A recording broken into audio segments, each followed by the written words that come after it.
Hello friends, आप देख रहे English with Ranjan sir YouTube channel. और डियर, आज हम आपके लिए लेकर आए Sunday comment box 14।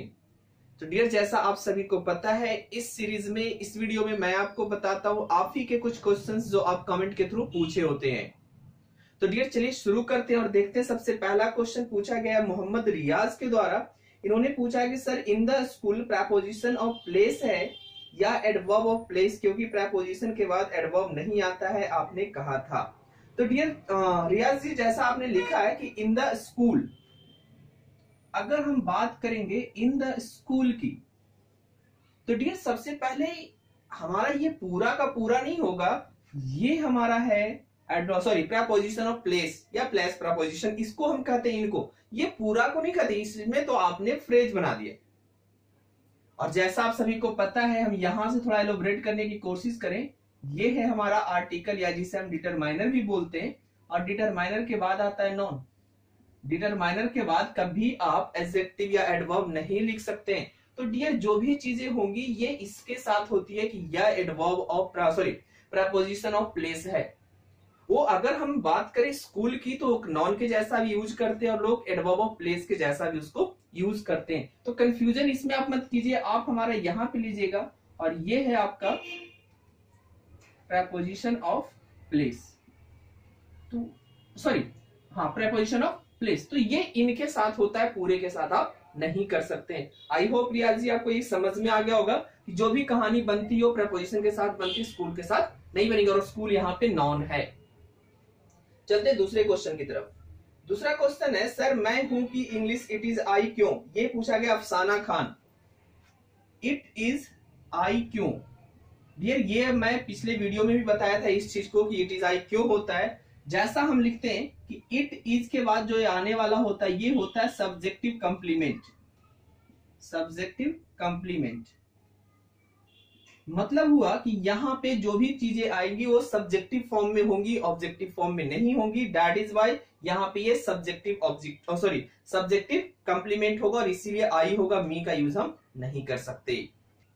Next question है आपका, रेखा रानी ने पूछा है कि sir please tell me she finally manage to pass the exam last year and she could get a job last year में क्या डिफरेंस है? डियर, जैसा मैंने आपको बताया था कि अगर हम कुड की बातें करें, अगर कुड एक मोडाल्स है, तो इसका यूज हम सिंगल सेंटेंस में पास्ट टाइम को डिनोट करने के लिए नहीं कर सकते हैं। अगर आपको पास्ट टाइम डिनोट करना है तो कुड का यूज नहीं करेंगे, सिंगल सेंटेंस में एबिलिटी नहीं बताता है।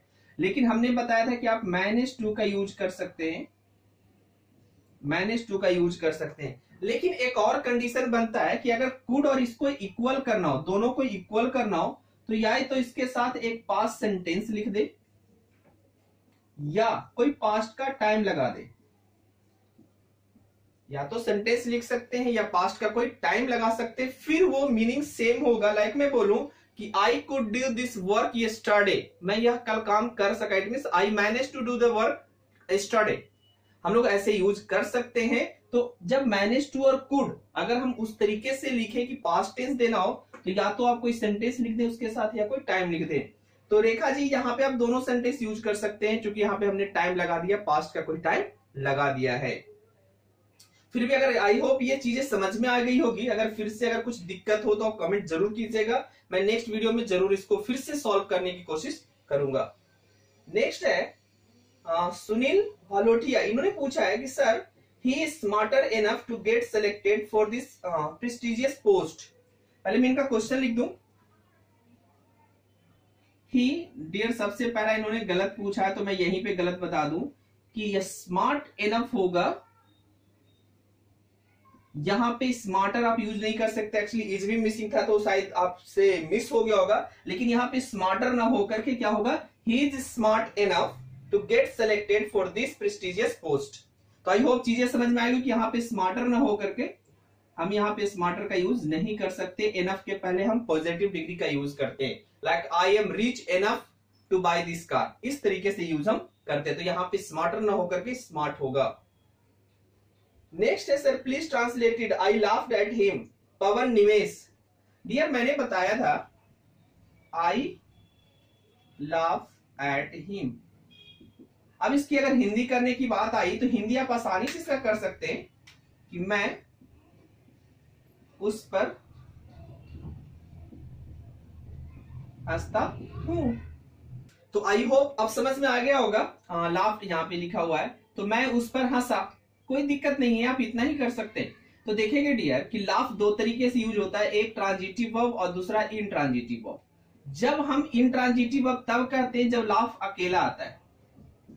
जब लाफ आप अकेला यूज करते हैं तो सिर्फ सब्जेक्ट के बारे में बताता है, लाइक आई लाफ, मैं हंसता हूं, शी लाफ्स, वो हंसती है। तो यहाँ पे काम शुरू होकर के सब्जेक्ट पे ही फिनिश हो जाता है।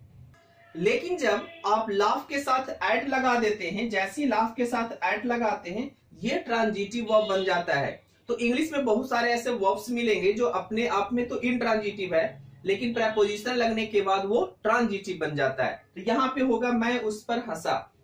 समझ में आ गया कि यहाँ पे लाफ एट ये पूरा मिलकर के ट्रांजिटिव वर्ब का काम कर रहा है, इंट्रांजिटिव वर्ब नहीं है। नेक्स्ट क्वेश्चन है रेशमा राउत का। इन्होंने पूछा है, एक नारेशन का क्वेश्चन रहा होगा इंपेरेटिव सेंटेंस में, to stay here till she return, to stay there till she return, here क्यों चेंज नहीं हुआ देयर में। डियर ये माइट भी मिस कर गया होगा, ऐसा बात नहीं है। अगर हमारा सेंटेंस, अगर रिपोर्टिंग वर्ब हमारा सेड लिखा हुआ है तो माइट भी, चूंकि मैंने वीडियो ये देखा नहीं है, पुरानी वीडियोस है, तो शायद अगर सेड यहाँ पे है, अगर ये पास्ट टेंस में है, तो सभी चीजें लाइक जो नियरनेस बताती है, चाहे वो प्लेस में हो या टाइम में, ये दोनों बदलेगा। तो वहां पे अगर माइट भी अगर मिस किया होगा तो हम वहां पे हेयर को देयर करेंगे, डायरेक्ट नहीं छोड़ेंगे। आई होप वीडियो में अगर कुछ कंफ्यूजन रहा होगा तो यहाँ पे वो क्लियर हो गया होगा। अगर रिपोर्टिंग ऑफ पास्ट में है तो हेयर देयर में जरूर चेंज होगा। तो रेशमा जी अगर फिर से कोई डाउट हो तो एक बार अगेन अगर आप कमेंट करना चाहें तो कर सकते हैं, अगर कुछ डाउट रहा हो तो। आई होप क्लियर हो गया होगा, माइट भी शायद मिस हो गया होगा वहां पे लिखने में, अदरवाइज हेयर देयर में चेंज होगा। नेक्स्ट क्वेश्चन है योगेश शर्मा का। इन्होंने लिखा है don't you go to school, लिख सकते हैं यस डियर, अगर आप चाहें तो ऐसे लिख सकते हैं do you not go to school, या हम ये लिख सकते हैं don't you go to school. तो दोनों सेंटेंस सही है, ज्यादा बड़ा दिक्कत आई होप नहीं होगा इसमें। आप दोनों तरीके से लिख सकते हैं, सिंपल तरीके से और इसको कॉन्ट्रैक्टेड फॉर्म में। ये दोनों जब साथ मिलके बनता है तो इसको हम कहते हैं कॉन्ट्रैक्टेड फॉर्म, तो ऐसे भी आप लिख सकते हैं। नेक्स्ट क्वेश्चन है सर कॉज का कॉन्सेप्ट बता दीजिए, हिमांशु कंडपाल। तो डियर आपको मैं कॉज का एक जल्द से जल्द वीडियो लेकर आऊंगा जिसमें मैं बताऊंगा कि कॉज का यूज हम लोग एक कॉजेटिव वर्ब के जैसा करते हैं, कॉजेटिव वर्ब के जैसा करते हैं। तो लाइक कॉजेटिव वर्ब जैसे आप मेक का मीनिंग देते हैं तो सेम मीनिंग जहां पे मेक लगाते हैं वहां पे हम कॉज लगा करके भी बना सकते हैं। तो अच्छा सा ये टॉपिक हो जाएगा हिमांशु जी, तो जल्द से जल्द मैं इस पे एक वीडियो आपको दूंगा कि कॉज के कैसे सेंटेंस बनाते हैं और मेक से कैसे डिफरेंस है, दोनों में क्या डिफरेंस है ये भी बताऊंगा और दोनों के बीच में क्या अंतर है। ठीक है, रिलेशन और अंतर, ये सारी चीजें मैं नेक्स्ट वीडियो में आपको बताऊंगा, कॉज से रिलेटेड और कॉजेटिव वर्ब क्या होता है। तो डियर आई होप ये लास्ट क्वेश्चन था, तो बड़ा छोटा सा, ज्यादा कमेंट्स थे नहीं हमारे क्वेश्चन से रिलेटेड, तो ये 7 से 8 क्वेश्चंस थे। आई होप वीडियो आपको पसंद आया होगा, तो वीडियो को लाइक कीजिएगा, शेयर कीजिए और मिलिए हमसे नए वीडियो में। तब तक जय हिंद, जय भारत।